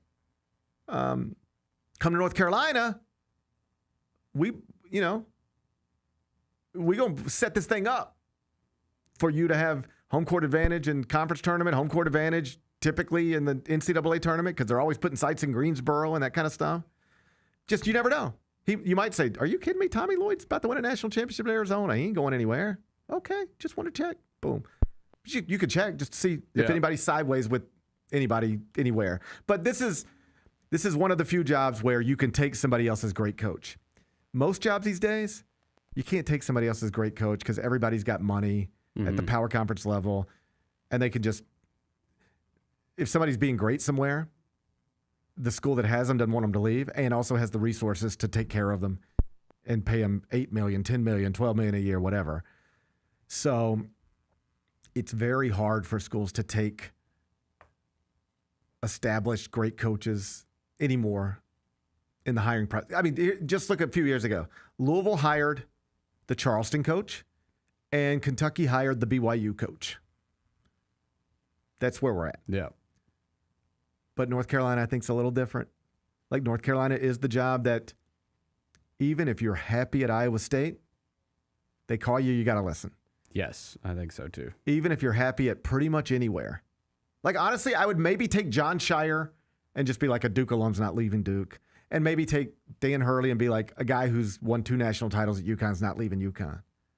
But outside of that, I think almost anybody else has to listen. Almost anybody else has to listen. Big job. Big job. Opened last night. Number 2. Butler also has a new head coach, Ronald Norrid, hiring an alum. So this is, we just got through talking about a story where it didn't really work. Obviously, we're familiar with one here in Memphis that's been up and down. Butler's going to try it. Ronald Norrid, you might remember him. He was a part of those awesome Brad Stevens teams. That's right. That's where I recognize him. He's been an NBA assistant for a while. Worked with Brad for a minute in Boston, but he's bounced around a little bit. I think most recently in Atlanta, but has an incredible reputation. Like a lot of those guys that have worked with Brad and former Butler guys, like have jobs in basketball now. Shelvin Mack, I believe, works in Atlanta's front office. Used to work with me at CBS Sports Network. Ronald has been an NBA assistant. And so the Butler job, remember when Brad was there, it was a Horizon League job. So they've got to get the resources right to compete at the top of the Big East with St. John's and UConn. But one of the ways to do that is to convince your boosters, this is one of us. This guy went to school here. We've got to give him the resources to, we got to give him a stick to fight with. Yeah. or else this is going to end the same way most of them have ended since Brad.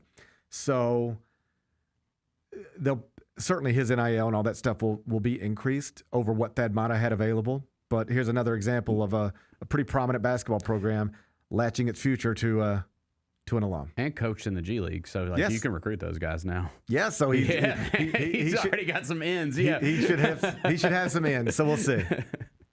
Number 3. Tiger Woods competed on ESPN last night in TGL down in Florida. The other team won. Los Angeles beat Tiger Woods' team, owned by Serena Williams and her husband, I believe. Yes. So congrats. I'm saying I know. I think that's true. I don't know. Congrats to them. Congrats. The big story was Tiger. I really did we went to dinner. Shouts to Como Steakhouse. We went to dinner too. Shout out to the Half Shell. Okay. And it was on. That's why I've said that. Yeah. So we went to dinner and it was on, right? Same type of thing. And shout out to Como Steakhouse. Okay, I've never been to Como Steakhouse. It's a nice little hidden gem. Yeah. Okay. Yeah, I mean, yes. Okay. I mean, it's great. Okay. They make a nice steak. I like a steak. They make a nice steak. We got to drive pretty good ways the wrong direction. But once you're there, you're like, man, I'm glad I'm here. Okay. So it was on. And I really did have this moment where I was like, hey, boys, look, that's Tiger holding a golf club on TV. Put your iPhone down and look. That's Tiger Woods swinging a golf club. And I don't know that it resonated with them the way I would have liked, but it was Tiger Woods competing in golf, actually competing in golf in prime time last night. How'd he look out there? How's that swing? He can still swing it. Yeah. I don't think he can swing it like he used to swing it. His back will not allow. If you ever go back and watch some of those early Tiger highlights, when he's hitting at a rough. Yeah. And he's it's violent how he swings the club. It's like you've never seen anybody else swing a club the way he was swinging. Yeah. And it'll be yeah. He's got a pitching wedge from 180. And you even hear the announcers whoa, he's going to have to really get in this one. Yeah. And I don't think he can swing it like that, but he can still swing. Then those discs start bulging and they never stop. I would tell you my wife's assessment. Here's what she said. Oh, Tiger looks so old. And I was like, well, not everybody can stay as young looking as you. Yeah, I mean, he's an old. Beautiful. Yeah. He's an old man like response. Me. He is an old man. Yeah. He's an old, he looks like, he looks. I like his gear, by the way. The Tiger gear. I don't have any of it. Well, it's a little pricey. Yeah. But, that don't usually stop me from buying golf stuff. No, it looks good. I'm surprised you don't have a, what is it called? It's like. The Tiger, Sunday Red, or something like that. Here's the truth. I am very specific about the way I have sensory issues. Sunday Red. That's it. Yeah, Sunday Red. I have sensory issues. Oh, yeah. So you need the perfect type of fabric. If I do not have it, I'm uncomfortable. Yeah, but I would assume that Tiger's got the premium fabric that he's working with. That ain't going to bother you. You don't know. It's nothing that you can decide. I have to decide it, and it's not something I can verbalize to you. Tiger has decided that I have to put something on, and then then you can say, GP, how is it? And I can either say this will work or it won't. But I have to decide once I put it on. There's no way to determine short of that process. So when you see me wearing these types of T-shirts, these T-shirts all come from the exact same place. They are the exact same brand of T-shirt, Canvas. If you look on the tag, it says Canvas. Okay. This is the softest type of T-shirt with stuff on it that you can find. You like them soft? But a very specific kind of soft. I like them a little thicker. I will blow my brains out. I like them a little thicker. I like my tees a little thicker. If you put a thick tee on me, I will have a hard time getting through the day without ending my life. You want to know the truth? I struggle with concert T-shirts because they're usually low quality. So it's hey, we're at this show. We should get a shirt. And I will get a shirt because I feel like I need to. And then I will never wear it because it does not feel the right way. So this is a real thing for me.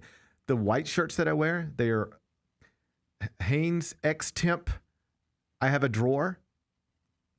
There's 30 of them in there. I have one drawer with 30 of the exact same white T-shirts. And I just walk in, I grab one. Every golf shirt, same thing. It's a Puma Cloud Spun. That's the only golf shirts I wear. Puma Cloud Spun. Because keep in mind, you notice I'm not committed to any brand. I don't care about Puma. I understand. It's just I discovered like Shout out Puma. The Puma Cloud Spun feels in a way where I can put that on and go to the golf course and be comfortable. And I don't know if Sunday Red would feel the right way because I've never even tried it, because once I found what I wanted, I don't need anything else. So I own 20 different Puma Cloud Spun golf shirts. They all look kind of alike. So if you ever wonder, I wonder why GP doesn't mix it up on the golf course too much, because I have real problems. I've got good news. Here's the description of the Tiger Woods Sunday Red Bayside tee. Our Bayside tee is created using a soft water-based ink atop 100% Pima cotton heritage fit tee. Excellent versatility, sturdy, and continues to soften over time. I would just have to put it on and see. Like this, if it's not your amount of softness, it softens over time. I hear you, but I can't emphasize this enough. Just, hey, this is really soft, put it on, is not good enough for me. I have to put it on, and you might say, isn't that perfect? I felt every kind. Isn't this perfect? And I will say, you did your best. Okay. But I've tried to tell you, I'm the only one capable of making this decision. Fine. Kelly, go check out that Bayside tee for Father's Day this year. No, I think she will buy. I think it could work. I think this is a keeper. We went through 10 years of her buying me golf shirts because she thought it looked cool and or felt perfect. And they just hang in my closet. Okay. They're just there. And they do look cool. And they'd be great for somebody else, but they will not work with me. I'm telling you, if I put on something that's uncomfortable, it consumes my mind. All of this is like, I understand. I've got it's autism or something. You're I got breaking out over there. I got it. But if I were to get on a plane today and I'd be like, man, I'm done with work. I've downloaded a movie. I'm going to get a drink. I've been looking forward to this moment. I got a 2 hours 40 to LaGuardia. I'm going to watch this movie, have this drink, eat this meal. This is heaven. If I happen to have on something that is uncomfortable, it is not heaven. It consumes my mind, and it's all I can think about until I land, go to the gift shop at the airport, and walk around filling T-shirts, every one of them, just filling them, seeing if I can find one that will resolve this issue in my head. This is really my day-to-day life. I have no idea why I'm saying all this out loud. I know how crazy this makes me sound. Wow. But this is true. So I don't know if I can wear Tiger stuff, but maybe one day I'll try. Okay. If I can ever get past the other things. Anyway. He's back. He's back. Yeah, and he's going to play in the Masters. We don't know that yet. We don't know. He said he's going to try. He was asked, obviously, repeatedly about it last night, and he said, I'm trying. He didn't even say I'm going to try. He said, I'm in the process of trying. And what that means is he can swing the club. Like if you turn the Masters into, it's the Masters, but you don't have to walk. It's the Masters, but jump in this cart. We'll take you to your next shot. He could play. I don't know if he could play well enough to compete or win, but he could do it. The problem is, can you walk 18 at Augusta National on a Thursday and then do it again on a Friday, and then theoretically do it again on a Saturday, and then do it again on Sunday? Because he and I are similarly aged, and he is obviously he's in much better shape than I am. That's the best I got. All right? Obviously, Tiger's in much better shape than I am. Yeah. It's okay. All right, don't hurt yourself over there. See how it jumps a little bit? Yeah. See it jumping? I see it moving over there. See it jumping a little bit? Okay. He's in much better shape than I am. Yes. Despite what you might see. But I'm just telling you, if I tried to play golf 3 days in a row at my age, you feel it. You just feel it. It's just like my body does not feel the way it felt 2 days ago. That's just an age thing, you know. Yeah. It's just your body. Like young people, you'll never know till you know, but you will get to a point where just normal things you take for granted, like I drank all night and it popped up, felt great, or I went running around and played basketball all day and feel good. Normal things you take for granted, you just won't be able to do them anymore the way you used to. You can still live a great life. Like my day-to-day life is awesome. But like I know I don't need to be trying to play shortstop tonight. Right. And that's the challenge. It's not just swinging a golf club. It's, can you swing a golf club, 68 times, including the putts, but then also walk it. I mean, it's up and down and up. It's tough. It's a tough walk. And then do it again tomorrow, and then do it again tomorrow. He's had a lot of repairs on his body. And so it sounds like he is going through a process to try to see if he can get to a place where he feels comfortable and capable of doing what's required to compete. And if so, he's going to do it. He acknowledged last night, I will be there no matter what. Whether I'm playing or not, I'm going to be there because Champions Dinner and all that stuff. But he's trying to play. And I think he has to let them know the Friday before the Monday. And so that's not too long away. Number 4. It's MLB Opening Day. Did you know? I did know, yes. Netflix tonight. It's dinger season. Yankees and the Giants tonight.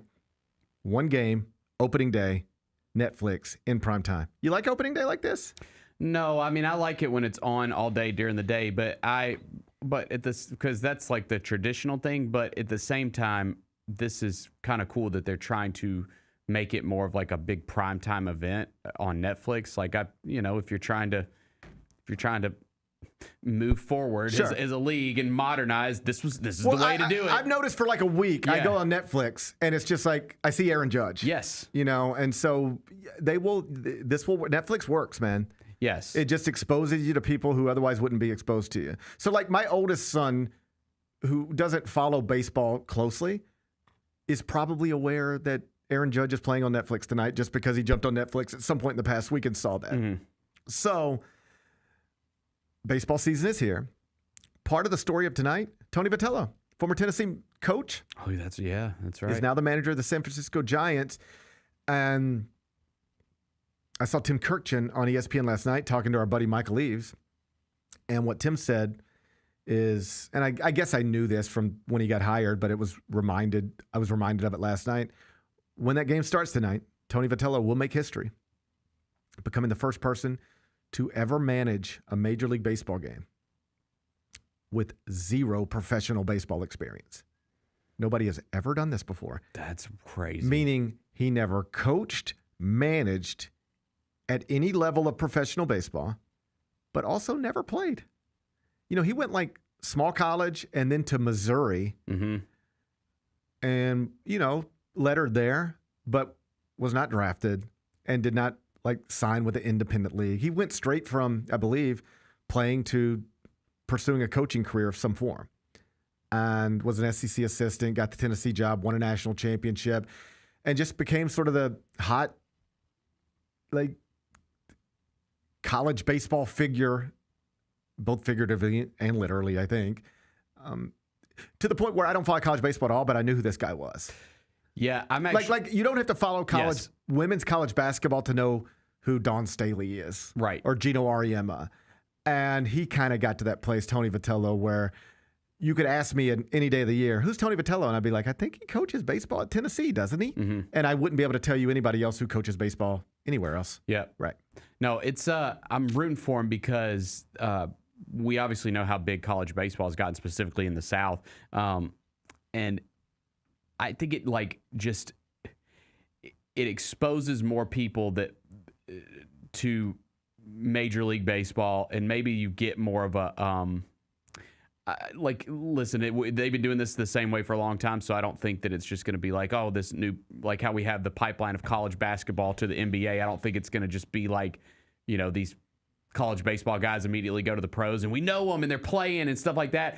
But I do like that this connection is just getting a little bit closer. And if you see these coaches now being successful and starting to jump, I think that connection gets closer and you get more fans of the game. Maybe, I mean, there is the guy, obviously Paul Skeens came up pretty quickly. Mm-hmm. There's a shortstop in Pittsburgh that's coming up really quickly. Right. The Mets they love the young guys. I mean, they just moved Juan Soto to left field, and they got I think a 22-year-old who is a first-round pick from 2024 who's going to start opening day in right field for them. Mm-hmm. So that's fast relative to what college baseball players used to do. Yeah. So As always, we'll see. By the way, shout out to the Memphis Tigers. Beat number 18 Ole Miss yesterday. I saw you sent me that. Good, yeah. I saw you sent me that. Nice win for them. The first time they beat Ole Miss in a long time, probably. I think I saw a second time in a span of something. Okay, good. Obviously, Ole Miss baseball is one thing.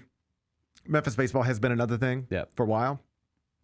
But last night was a good night. It was a good night. We'll take it. Anyway, congrats to Tony Vitello making history tonight. MLB opening day. Yankees-Giants on Netflix. Number 5. Well, if you were wondering what Stephen Colbert's next job is going to be after The Late Show. What's he doing? Sounds like he's writing the next Lord of the Rings film. How about that? That's pretty good. That's exciting. The new film is in development. He's writing it with his son. The working title is Shadow of the Past. And it's going to go in production. There is a new Lord of the Rings movie coming out, The Hunt for Gollum, and Andy Serkis, who played Gollum famously in those movies, is behind this new film coming out, The Hunt for Gollum. He's directing it, and I believe starring as Gollum as well. Anyways, this is going to come out, then the Colbert movie, which is, I guess, derived from like some of the appendices of, is that how you say it, of the Lord of the Rings novels. I don't know. People that are like way more familiar with the novels are gonna know more about it than I will. But I do like this new like revival of Lord of the Rings. Like I'm a huge fan. I've never seen any of them. Oh, they're so great. I mean, it's cinema at its best. That original trilogy, the Peter Jackson Lord of the Rings trilogy, is incredible. I know I'm in the minority then he did here. the Hobbit trilogy after that. It was okay. I know I'm ridiculous that I've never seen these, but I've just never seen them for some reason. They're so good. And I'm just excited that I thought we were just kind of done with it after Peter Jackson was done with it. And, you know, we got the Amazon series, which has gotten mixed reviews, but we're getting new movies now, which is kind of cool. So, Colbert's like, he's just a brilliant guy. I know if all you do is... I'm intrigued by this. If all you do is listen to, you know, the president or read post from the president, you see things like, hey, this guy's not talented, and this guy's not talented, and this guy's not talented. And like the truth is, most of the people the president says aren't talented are immensely talented people. And Stephen Colbert is like right at the top of that list. Like he's like really, really smart, went to Northwestern, all that stuff. The Colbert Report. First, the character he played on The Daily Show was brilliant. The Colbert Report, brilliant.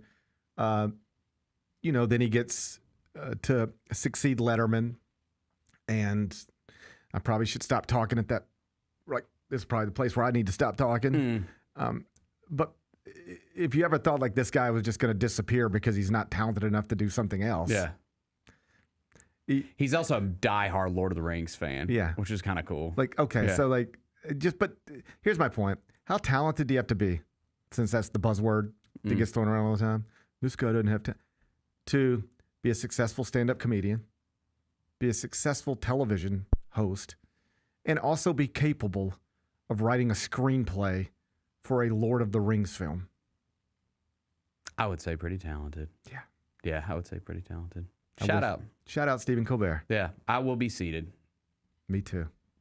That's probably not true. I probably won't be. I know, but I would I would like to think I would be.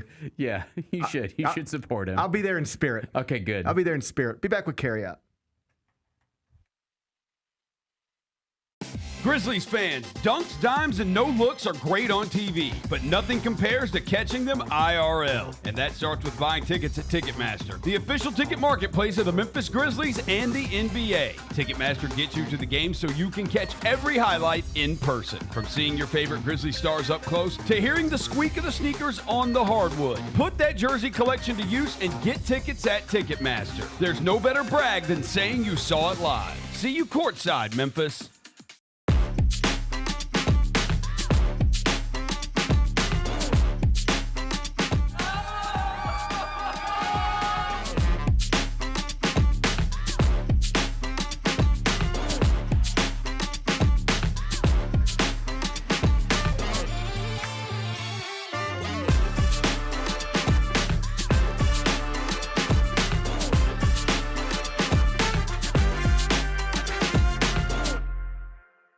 With living in luxury at Southland Casino Hotel, the good life is closer than you think.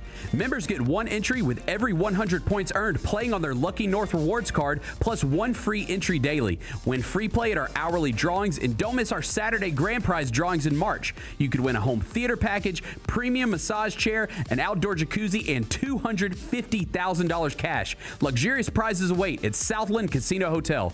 Must be 21 or older. Play responsibly. For help quitting, call 800-522-4700. The heaviest metal credit card of all time. Rumored to be one of only 18 in existence. Plated with the very same tungsten that forged the International Space Station. And wielded at business dinners like a samurai sword. It's a classic corporate power move. But the real power move? Having end-to-end visibility on your most critical shipments. FedEx, the new power move. Each challenge is unique, so each game plan is customized to identify opportunity and the path to victory. It's true in basketball, it's true in banking. Grizzlies Checking from Pinnacle with personalized planning and advice. Play hard, bank easy. Open a Grizzlies checking account with at least $100 and a recurring direct deposit by May 30th, and you could receive a $200 direct deposit bonus into your account. Details at grizzliesbanking.com. Member FDIC.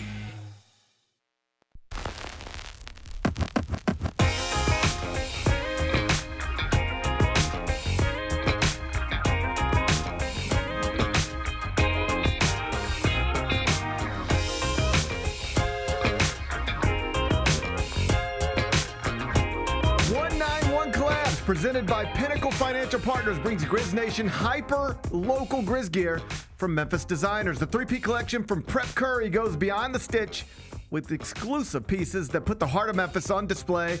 This collection is only available at the Grizzlies Den at FedEx Forum when the Grizz host the Rockets on Friday, March 27th. That's this Friday, 2 days from now. Grab your tickets today. Grizzlies.com/tickets to shop this merch. That's Grizzlies.com/tickets. Let's do carryout. It's time for GP's Carryout. One final segment filled with stuff to take with you. It's not everything you need to know, but it's most of it. What did we miss today? So, talked about Hubert Davis being out at North Carolina, Butler hiring Ronald Nora. The other one that's kind of out there circulating is Bill Self in Kansas. Like, I got text messages from multiple producers this morning. They're like, GP, what's your availability today in case the Bill Self retirement thing happens? And I'm like, you don't even want to know. Okay. But it sounds like that's not going to happen today. Okay. But Bill is in his 60s. He has had multiple heart procedures. And the program has slipped a little bit. To be clear, they would not be trying to nudge him out the door. If Bill Self wants to coach at Kansas, he can coach at Kansas. But he said after they lost to St. John's in the round of 32 that he'd have to get home, talk to his family, and see that if he's going to do this job, he needs to feel good. And that seemed to suggest maybe he hasn't felt as well as he needs to in recent years or months or weeks or days. And what is undeniable is that is the closest he's ever come to saying, I might not be back. He didn't. I think most people expect that he probably will be back, but it's up in the air. There's some thought. This is the most real it's ever felt that Bill Self might not be the Kansas coach the next season. And if North Carolina and Kansas were to open at the same time, I mean, those are maybe 2 of the 3 biggest jobs. Certainly 2 of the 4 biggest jobs in the country, right there with Kentucky, Duke. I think if you were ranking jobs, North Carolina, Kansas, Duke, Kentucky are 1 through 4 in some order for most. And if 2 of them happen to be open at the exact same time, that would be wild. But we'll see. Either way, there's a lot of Bill Self rumors out there, but there's not that many Bill Self facts. What's today's biggest game?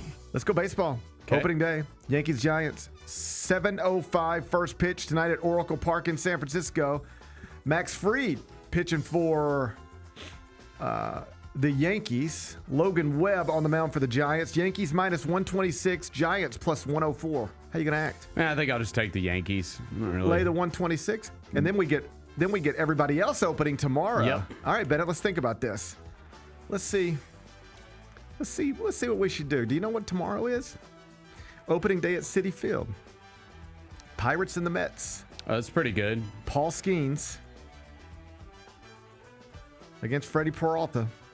Should I go see the young phenom Paul Skeens tomorrow? It's on NBC too. It's on NBC. It's a 12:15 first pitch Central Time, so that means 1:15 Eastern. So, okay, you don't have to be in studio tomorrow? Till 8 p.m. Oh, dude, yeah. I would at least go for a couple innings. I think I'm going. Yeah. 1:15 first pitch there. So start the show at 11 Eastern. Get out about 12:30 Eastern. Yeah. Jump on a train. I would do it. I would do it. Pop over to Citi Field tomorrow. Yeah. I'm going to opening day. I think you need to. I just it's decided. Opening day. I've been to a lot of stuff. I've never been to opening day. Oh, yeah, you got to go. And it's Skeens on the mound from Skeens. Pittsburgh. Yeah, it's Paul good Skeens. opponent. It's yeah. Opening day, Citi Field, Paul Skeens. I would do it. Yep. I would do it. I think I have to go. Good. I think it's one of those things where if I don't go, I'll be sitting. You'll think about it forever. If I don't go, I'll be sitting in a hotel room going, why didn't I just go? I could have. Right. I'm here. I just had to get on a train 30 minutes that way. Yeah. I would do it. I think I got to. Yep. All right. Good. Let's go Mets. Yep. And we're going Yankees tonight. Yeah. What are we watching on TV? I know you went to the movies last night. I did. I went and saw Project Hail Mary in IMAX last night. How was that? It exceeded expectations. Exceeded expectations. Dude, everyone needs to go see this movie. I would say preferably in IMAX, but it is like, it was just so good. You can take your kids. I think it's a PG-13, but like the whole time I'm watching, I'm like, I could have totally brought my kid to see this. At least my 7-year-old. Okay.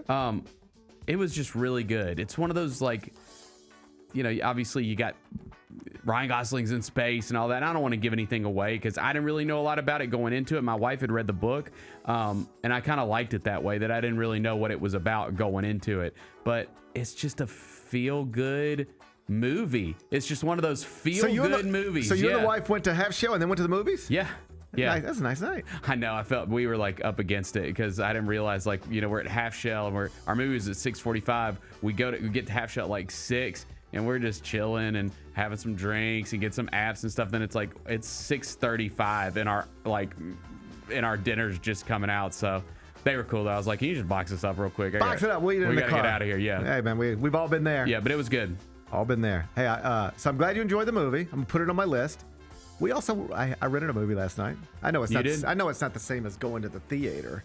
Yeah. But I rented a movie last night. What'd you rent? We laid in bed last night. We watched a thriller. Okay. Ooh, I love a thriller. We watched a mystery thriller. Uh-huh. The Housemaid. Oh, Sydney Sweeney. And Amanda. And Amanda Seyfried. Yep. It was exactly what you would think that movie is going to be when you go into it. Okay. So the premise is Amanda Seyfried. Yep. She's married. Mm-hmm. She got a husband, and they got. It seems like they're doing well for themselves. Okay. And they need a housemaid. Okay. Sydney Sweeney's going to be the housemaid. Oof. And you can take it from there. Yeah. I can imagine. Oh man. Is it everything you imagine? Everything that you think should be in that movie is in that movie. Okay. All right. If I said, Bennett, so Amanda Seyfried and Sydney Sweeney are in a new movie, and Sydney Sweeney is the housemaid. What do you need out of this movie? Thrills and lust. It's probably there. All of it. Yeah. Got plenty of that. Good. I believe it did really well at the theaters. I think we're getting a housemaid too. Plenty of thrills and plenty of lust. Good. It was exactly what it was supposed to be. It's not going to win any awards. Nobody in it should win anything for anything. Not everybody has to, though. I agree. Yeah. I agree. Every movie doesn't have to be an Oscar contender. I agree. Yeah. And that's honestly what I wanted last night. Yeah. I went to Apple TV and I said, I want to find something that I don't. It's easy. Easy. Yep. Like if I fall asleep, I don't care. If I stop paying attention, I don't care. Mm-hmm. If I never see the second half of this, I don't care. Play. We watched the whole thing. Nice. Watched the whole thing. It was exactly. I won't ruin it for you because there's twists and turns. Oh, there's some twists and turns. But it was exactly what you would think a Sydney Sweeney thriller would be. Okay. She was great. All right. All right. Anyway, The Housemaid, it actually got pretty decent reviews, 73% on Rotten Tomatoes. Yeah, I want to see it. It's just an easy thing to rent. Okay. $5.99 on Apple TV. That's all it costs you these days. Nice. All right. What's the best thing we've read? Well, over at CBSSports.com, we continue to get you ready for the Sweet 16. We redid our brackets from the Sweet 16 on and offered a synopsis as to why we picked who we picked. Truth is, my final four teams from my original bracket remain alive. That is Houston, St. John's, Arizona, and Michigan. So I just stuck with them. My title game is still Arizona, Michigan. No. My four is still alive. What is it? Duke, Houston, Arkansas, Michigan. Okay. So my four is still alive too. My championship game is Houston, Michigan. I've got Houston winning it all. Nice. If you want to read all that and everybody else's, you can find it on the website, cbssports.com. What's on tap for tomorrow? Tomorrow is Thursday. Michael Wallace is going to join me. Yep. We'll look back on Wemby inside FedEx Forum. We saw him. He was just right out there. He was right there. He was just right out there. Yep, sure was. Okay. Look back on that. Okay. Get ready for the Sweet 16. Yep. Prepare mentally for Paul Skeens. I'm ready. I'm ready too. Let's go. Maybe Livy Dunn will be there. I doubt it. You don't know. She's filming Baywatch. She ain't going to be there. Yeah. I saw. Very aware that Livy Dunn is filming Baywatch. Yeah, she ain't going to be there. Sorry. Somehow that ends up on my... I do not follow Livy Dunn. Yeah. How you feel about following Livy Dunn? Fine. It's okay? Yeah, she's a famous athlete. Okay, Bennett. I just always felt like if people clicked on that, they'd be like, GP, I see what you're doing. No, she's a famous person / athlete. Totally reasonable follow. I probably just need to know what's going on in her life. Exactly. As do I. As do, I think I'll everybody. Yeah. Okay, maybe Livy Dunn will be there. We'll see. We'll see. Should be a fun show. Good. Looking forward to it already. I don't follow Livy Dunn, but my phone knows that I probably want to deep down, so it just sends me the pictures all the time. Yeah. I think my phone's like working it knows with me. what you want. My phone's like, GP, we know you can't hit follow on a Livy Dunn, but we know enough about you to know that you wouldn't mind seeing that Livy Dunn has reported for duty at Baywatch. We know you're not going to follow, but we know who you are. Yeah. And then they just... Next thing you know, I'm like just trying to check what time my kid's baseball practice is, and there's Livy Dunn running around the beach. Maybe she'll be there tomorrow. Hopefully so. Hopefully so. Enjoy the rest of your day. I'm going to try to enjoy mine. We're going to be back here tomorrow at 10. Till then, be careful, be kind, be good. Rep your hood.